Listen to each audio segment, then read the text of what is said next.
प्रकाश के परावर्तन के दो नियम होते हैं, ठीक है। पहला नियम आप लोग का होता है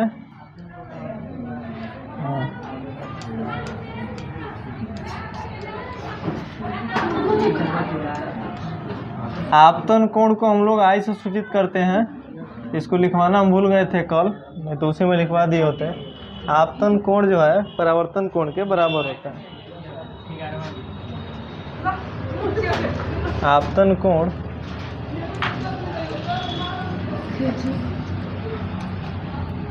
परावर्तन कोण R के बराबर होता है।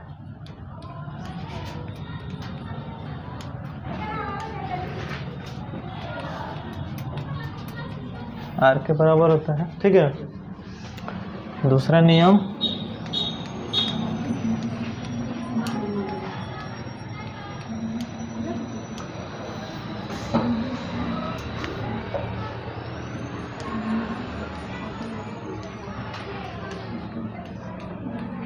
आपतित किरण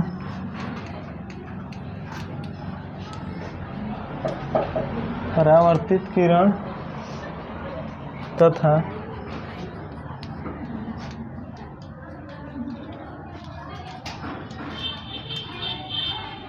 आपतन बिंदु पर डाला, आपतन बिंदु पर डाला, ये नहीं आ रहा है, इधर हटा देते हैं।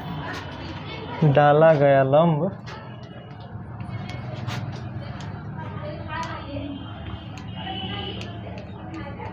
तीनों एक ही तल में होता है।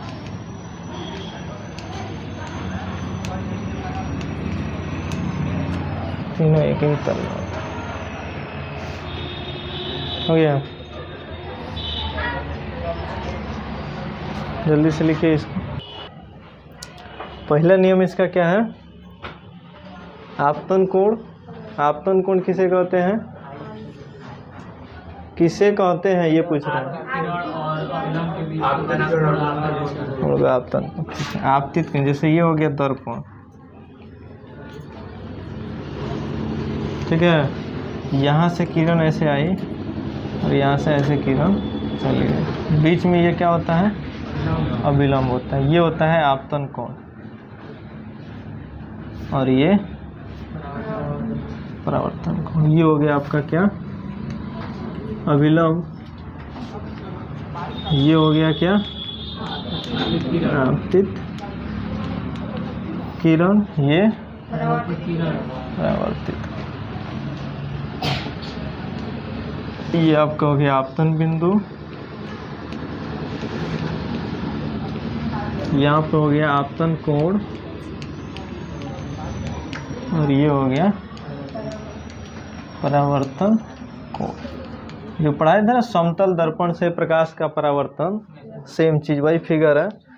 इसको लिख दिए चूंकि अब ये बढ़िया समझ में आएगा। यहाँ पे पहला नियम है आपतन कोण परावर्तन कोण के बराबर होता है, यानी एंगल आई जो होता है वो R के बराबर होता है। यहाँ पे एंगल भी लिख सकते हैं, एंगल आई बराबर एंगल R। ऐसे एंगल से रिलेटेड क्वेश्चन नहीं मिलता है बनाने के लिए, लेकिन फिर भी यदि ये दे दे, इधर का एंगल अगर दे दे निकालने के लिए, है कि नहीं। जैसे मान लीजिए सवाल में दे दे कि परावर्तन कोण जो है आपका वो 65 डिग्री का है, ठीक है। तो समतल दर्पण से आपतित किरण के बीच का एंगल बताइए, क्या बताइएगा। क्वेश्चन ये है कि ये जो है परावर्तन कोण है, R का वैल्यू जो है वो 65 डिग्री है। तो समतल दर्पण और आपतित किरण के बीच का कोण कितना डिग्री का होगा? बीच का कोण कितना डिग्री का होगा? मतलब ये एंगल जो है R का वैल्यू वो है 65 डिग्री। तो समतल दर्पण तो ये है, तो इसके और आपतित किरण के बीच का ये जो एंगल होगा वो कितना डिग्री का होगा? थीटा का वैल्यू बताइए। 25 डिग्री का। कैसे?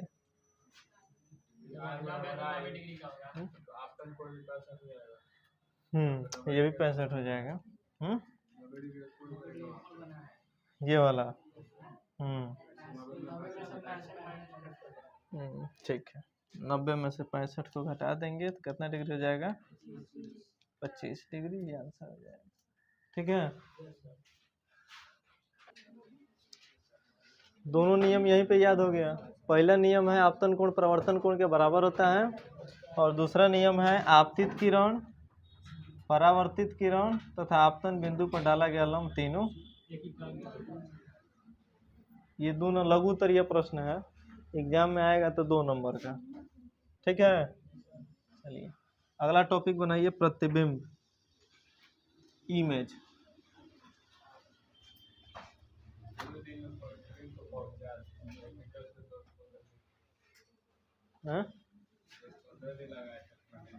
गोविंदा सर ज़्यादा टाइम लगा देगा।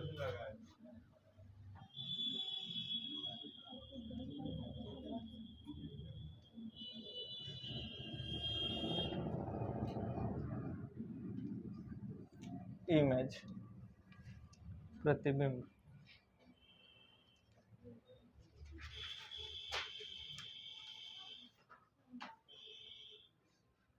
हो गया। चलिए प्रतिबिंब को थोड़ा सा पहले समझ लेते हैं, तब फिर दोनों का डेफिनेशन लिख लेंगे। हाँ, प्रतिबिंब 2 प्रकार का होता है,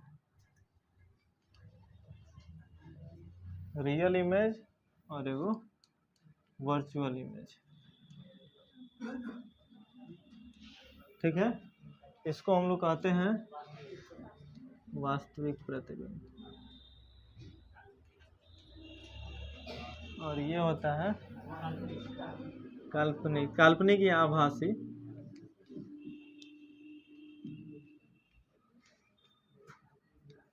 तो दोनों में अंतर क्या है? जितना हम लोग प्रोजेक्टर देखते हैं, टीवी पर देखते हैं फोटो, मोबाइल पर वीडियो, ये सब कौन सा इमेज होता है? आभासी इमेज नहीं होता है, क्योंकि आभासी इमेज को आप उतार ही नहीं सकते हैं किसी दूसरे जगह, वो डायरेक्ट दिखता है।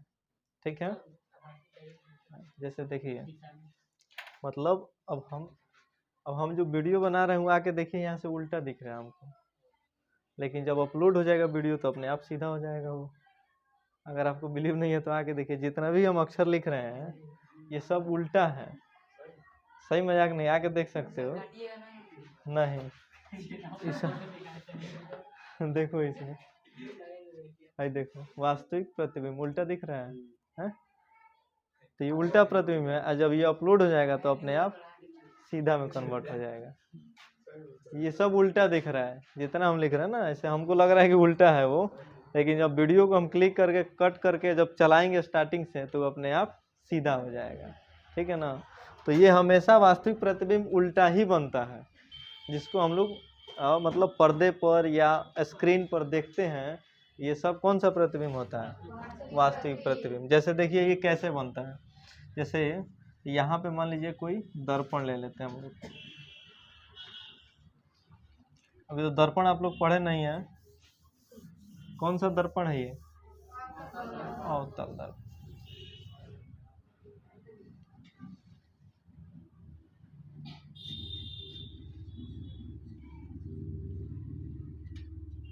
यहाँ पे मान लीजिए किसी वस्तु को हम क्या करते हैं, रख देते हैं। ये वस्तु का हाइट है, जिसको हम लोग हाइट मतलब h, और वस्तु है मतलब ऑब्जेक्ट, ऑब्जेक्ट का हाइट यानी HO आप लिख सकते हैं।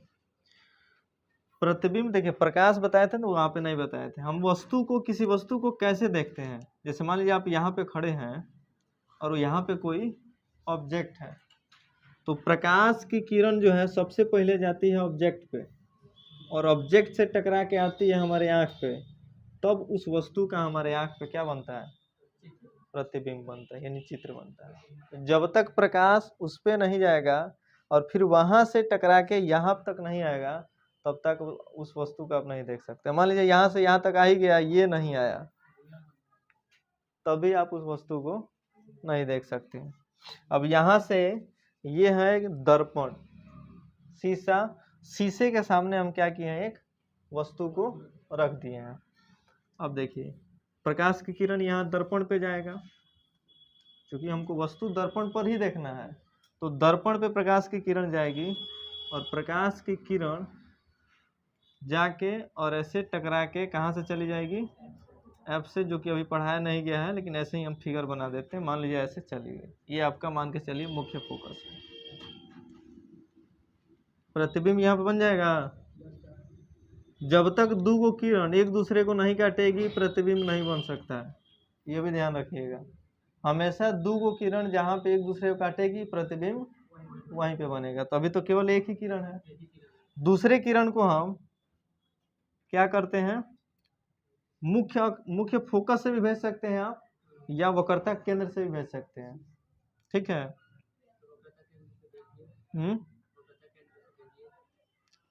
वक्रता केंद्र से,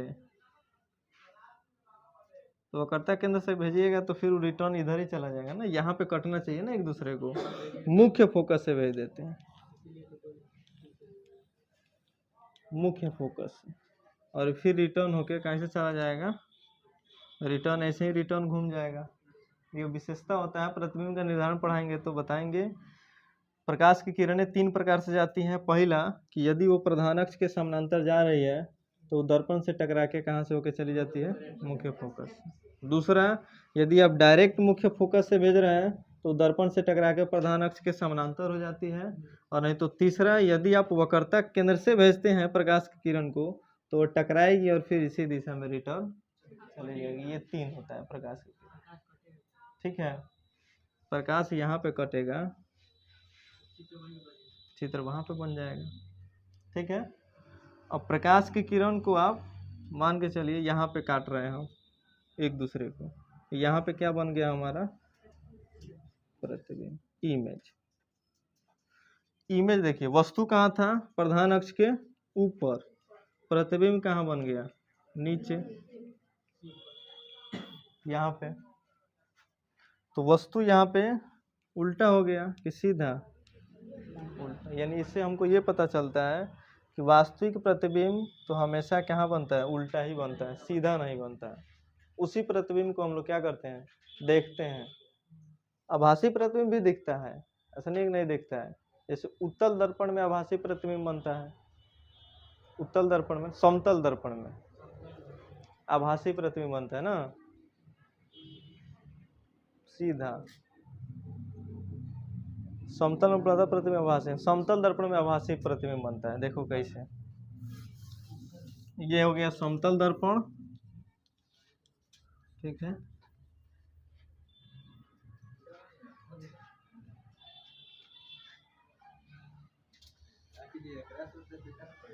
भाई देखिए, प्रकाश किरण को भेज दिए, इसे चाहे ऊपर से भेजते हैं प्रकाश किरण को, तो हमको पता है कुछ प्रकाश की किरण जो होती है वो क्या हो जाता है, परावर्तित हो जाती है ना ऐसे।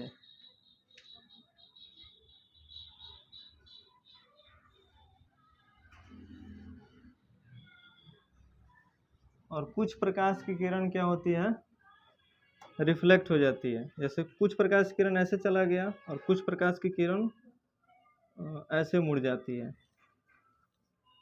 ऐसे। तो अभी मुड़ने के बाद जहाँ पे एक दूसरे को काटेगी प्रकाश की किरण, वहाँ पे बनेगा क्या, प्रतिबिंब। ये दर्पण के पीछे बनता है, समतल दर्पण में। ये समतल दर्पण हो गया,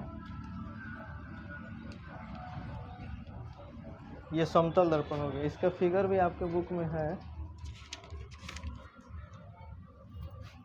ठीक है। उसमें बहुत सारे किरण को, ठीक है, ये हो गया आपका कौन सा प्रतिबिंब।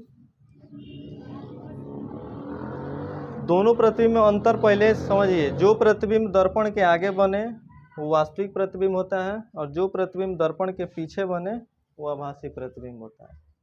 अब ये प्रतिबिंब दर्पण के आगे क्यों नहीं बन सकता, क्योंकि जब प्रकाश की किरण को आप भेजिएगा, जैसे मान लीजिए 5 गो किरण को हम भेजते हैं, 1 2 3 को ले लीजिए, तो ये हो जाएगा रिफ्लेक्ट।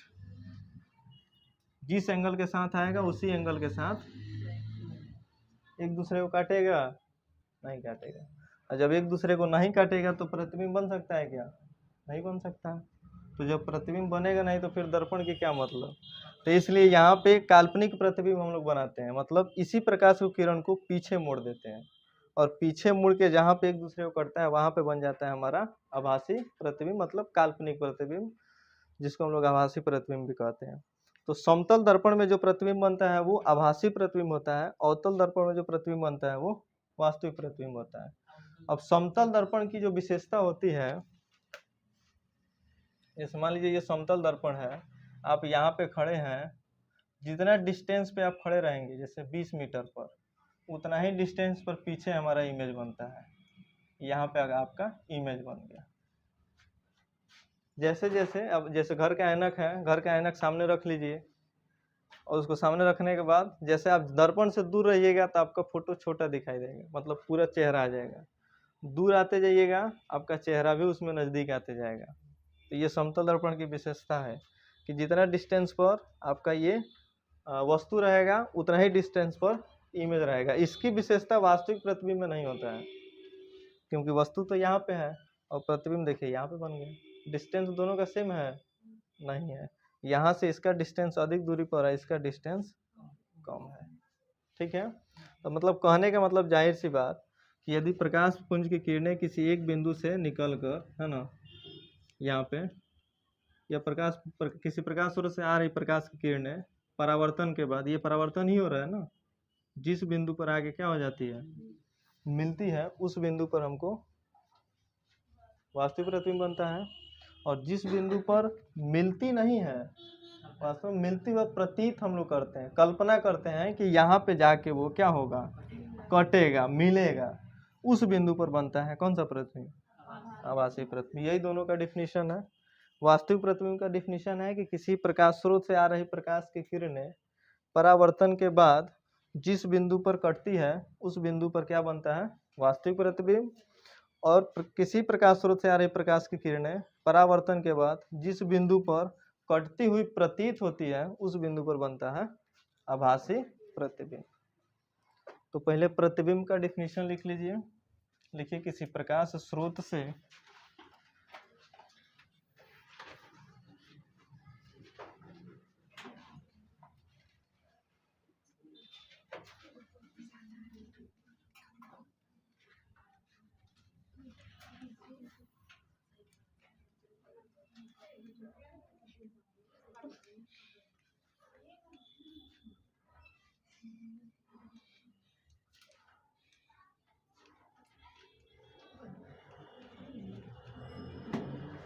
प्रकाश की किरणें, ठीक है, यहाँ तक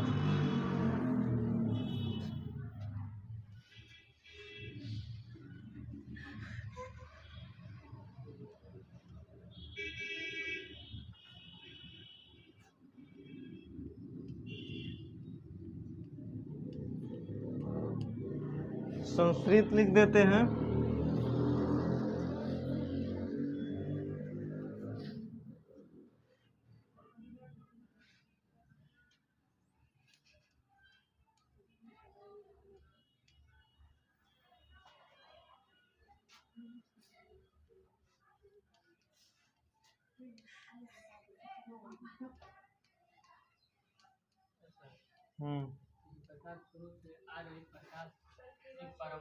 प्रकाश की किरणें, किरणें उधर लिखे थे, मिटा दिए आप। परावर्तन के बाद, ठीक है, अब जिस बिंदु पर संश्रित या अपसृत होती हुई, अपसृत होती है या होती हुई प्रतीत होती है, ऐसे लिख देते हैं। ठीक है, होती है या होती हुई प्रतीत होती है,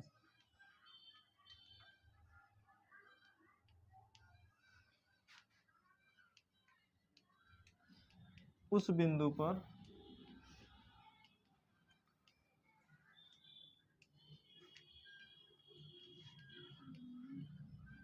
किसी वस्तु का प्रतिबिंब बनता है।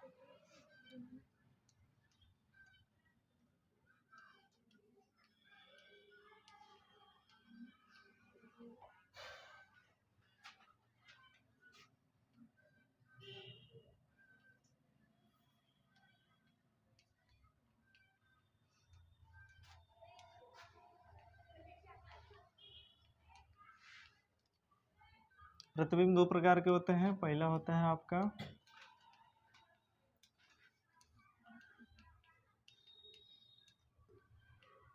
वास्तविक प्रतिबिंब, दूसरा आभासी प्रतिबिंब। फिर इसमें पहला लिख के डैश देना है। इसको रियल इमेज भी कह सकते हैं अंग्रेजी में।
नोट कीजिए इसको, एक बार और इसको समझ लीजिए। प्रकाश स्रोत का मतलब निकल रही है, तो किसी प्रकाश स्रोत से आ रही प्रकाश की किरणें परावर्तन के बाद जिस बिंदु पर क्या होती है, संश्रित होती है या अपसृत होती है।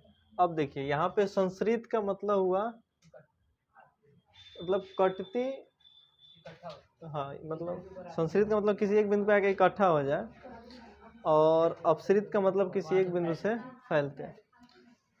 अपसृत होती है या होती हुई प्रतीत होती है, उस बिंदु पर किसी वस्तु का क्या बनता है, प्रतिबिंब बनता है। अब देखिए जहाँ पे संश्रित होगा वहाँ पे बनेगा नहीं, वहाँ बनेगा वास्तविक प्रतिबिंब। संश्रित का मतलब जहाँ इकट्ठा होगा, यहाँ पे इकट्ठा हो रहा था, उसमें भी इकट्ठा ही होता है लेकिन पहले अपसृत होने के बाद। कहने का मतलब ये दोनों का, हाँ दोनों का सिचुएशन देखिए। इस संश्रित का मतलब किसी एक बिंदु पे जाके इकट्ठा हो जाना, ऐसे तब न बनता है क्या, वास्तविक प्रतिबिंब। अभी एग्जाम्पल भी दिए थे ऐसे, तो हई जाके एक बिंदु पे आके मिल गया था, है कि नहीं, ऐसे यहाँ पे आके दो एक बिंदु पे आके मिला था ना, यानी आके इकट्ठा हुआ, इसलिए इसको कहते हैं संश्रित। यहाँ पे देखिए, यहाँ पे वास्तविक प्रतिबिंब में किसी प्रकाश स्रोत से आ रही प्रकाश की किरणें परावर्तन के बाद जिस बिंदु पर क्या होती है, संश्रित होती है, उस बिंदु पर किसी वस्तु का वास्तविक प्रतिबिंब बनता है। आभासी का भी डिफिनीशन सेम होगा, लेकिन संश्रित की जगह हो जाएगा अपसृत, और यहाँ पे अपसृत होती हुई प्रतीत होती है। हाँ ऐसे जुट जाएगा, जैसे यहाँ पे होती है लिखे है ना संश्रित में, यहाँ पे हो जाएगा अपसृत होती हुई प्रतीत होती है, क्योंकि वो केवल हम लोग कल्पना कर सकते हैं उस इमेज का, ठीक है ना, कल्पना करके उसको बनाया जाता है इसलिए। तो वहाँ पे जो इमेज बनता है, अभी बताए थे यहाँ पे कि ये एक स्रोत हो गया, प्रकाश स्रोत। यहाँ से प्रकाश की किरणें क्या होती हैं, आती हैं, दर्पण पे पड़ती हैं, और फिर टकराने के बाद इधर एक बिंदु पे आके क्या हो रही है, इकट्ठा हो रही है, तब ना इमेज बन रहा है कि नहीं। यहाँ भी इकट्ठा हो रही है, यहाँ भी कर, लेकिन दोनों का सिचुएशन अलग अलग है। हाँ इसलिए इसको कहा जाता है संश्रित और इसको कहा जाता है अपसृत, ठीक है। तो जहाँ पे संश्रित होती है वहाँ पे बनता है आपका वास्तविक प्रतिबिंब ये, और जहाँ पे अपसृत होती है वहाँ पे बनता है आभासी प्रतिबिंब। तो अगर हमको आभासी प्रतिबिंब का डिफिनीशन लिखना हो तो वास्तविक में केवल लिख देते हैं यहाँ पे आभासी 2 नंबर में, और यहाँ पे लिख देते हैं संश्रित के जगह क्या जोड़ देते हैं, अपसृत होती हुई प्रतीत होती है, अपसृत होती हुई प्रतीत होती है, प्रतीत होती है उस बिंदु पर किसी वस्तु का कौन सा प्रतिबिंब बनता है, आभासी प्रतिबिंब। चलिए इसको भी उतार लीजिए, आभासी प्रतिबिंब बनता है। सेम डिफिनीशन, थोड़ा सा चेंजिंग हुआ, दोनों का डिफिनीशन याद हो गया है ना। उतारिए।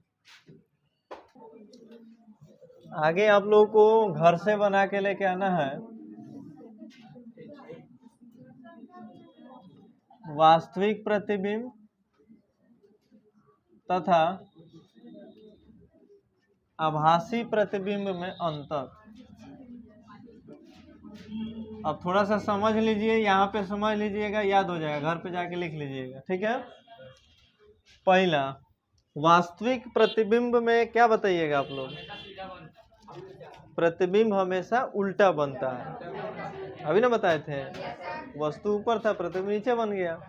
यानी वास्तविक प्रतिबिंब में प्रतिबिंब जो बनता है वो हमेशा उल्टा बनता है, ये पहला हो गया। दूसरा हो गया, आभासी प्रतिबिंब में हमेशा प्रतिबिंब सीधा बनता है, ये हो गया, एक दोनों में हो गया। चलिए दूसरा जो है, वास्तविक प्रतिबिंब जो है,